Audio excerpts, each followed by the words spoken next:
Hi యూయర్స్.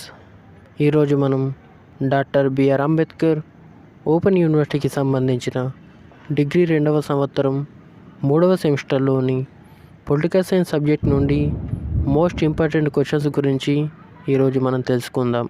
ముందుగా మనం మొదటి భాగం భారతదేశంలో బ్రిటిష్ వలస పాలన స్వభావం నుండి షార్ట్ క్వశ్చన్స్ చూసుకున్నట్లయితే విభజించు పాలించు విధానం అంటే ఏమిటి. తర్వాత ఇందులో నుండి లాంగ్ క్వశ్చన్స్ చూసుకున్నట్లయితే భారతదేశంలో బ్రిటిష్ ప్రభుత్వ విధానాలు ఏ విధమైన ప్రభావాన్ని చూపాయి. తర్వాత రెండవ భాగం భారత జాతీయోద్యమం నుండి షార్ట్ క్వశ్చన్స్ చూసుకున్నట్లయితే దండి యాత్ర అనగానేమి.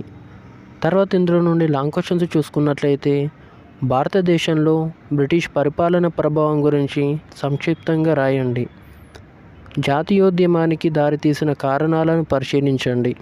తర్వాత మూడవ భాగం బ్రిటిష్ పరిపాలన కాలంలో భారత రాజ్యాంగ అభివృద్ధి 1909, 1919, 1935 చట్టాల నుండి షార్ట్ క్వశ్చన్స్ చూసుకున్నట్లయితే ద్వంద్వ పరిపాలన అంటే ఏమిటి. తర్వాత ఇందులో నుండి లాంగ్ క్వశ్చన్స్ చూసుకున్నట్లయితే 1909 భారత కౌన్సిల్ చట్టంలోని అంశాలను వివరించండి. 1919 భారత ప్రభుత్వ చట్టాన్ని విమర్శనాత్మకంగా పరిశీలించండి. తర్వాత నాలుగవ భాగం భారత రాజ్యాంగం రూపకల్పన విశిష్ట లక్షణాల నుండి ఒక లాంగ్ క్వశ్చన్ చూసుకోండి. అది భారత రాజ్యాంగ ప్రధాన లక్షణాలను వివరించండి.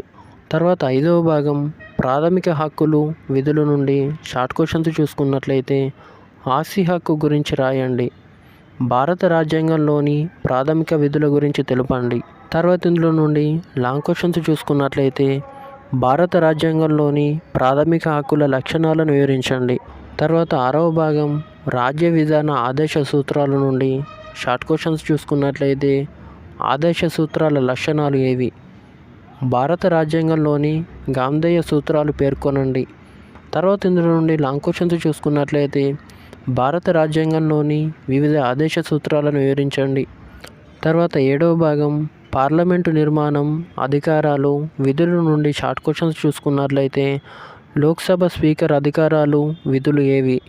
తర్వాత ఇందులో నుండి లాంగ్ క్వశ్చన్స్ చూసుకున్నట్లయితే పార్లమెంటు అధికారాలు విధులు చర్చించండి. తర్వాత ఎనిమిదవ భాగం రాష్ట్రపతి ఎన్నిక అధికారాలు విధుల నుండి ఒక షార్ట్ క్వశ్చన్ ఒక లాంగ్ క్వశ్చన్ చూసుకోండి. అవి భారత రాష్ట్రపతిని ఏ విధంగా ఎన్నుకుంటారు. భారత రాష్ట్రపతి అధికారాలు విధులు తెలపండి. తర్వాత తొమ్మిదవ భాగం కేంద్ర మంత్రిమండలి ప్రధానమంత్రి నుండి ఒక షార్ట్ క్వశ్చన్ చూసుకోండి.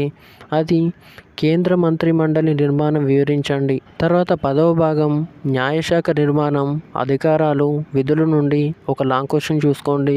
అది భారత రాజకీయ వ్యవస్థలో స్వతంత్ర న్యాయ వ్యవస్థ ప్రాముఖ్యతను వివరించండి. తర్వాత 11వ భాగం రాష్ట్ర శాసన నిర్మాణ శాఖ నిర్మాణం అధికారాలు విధుల నుండి ఒక లాంగ్ క్వశ్చన్ చూసుకోండి. అది రాష్ట్ర శాసన నిర్మాణ శాఖ నిర్మితిని తెలపండి. తర్వాత 12వ భాగం గవర్నర్ ముఖ్యమంత్రి మంత్రిమండలి నుండి షార్ట్ క్వశ్చన్స్ చూసుకున్నట్లయితే గవర్నర్ గుణగణాలను పరీక్షించండి. తర్వాత ఇందులో నుండి లాంగ్ క్వశ్చన్ చూసుకున్నట్లయితే ఇటీవలి కాలంలో మారుతున్న గవర్నర్ పాత్రను వివరించండి. ఇవండి డిగ్రీ 3rd సెమిస్టర్కి సంబంధించిన political science most important questions. Thank you for watching this video.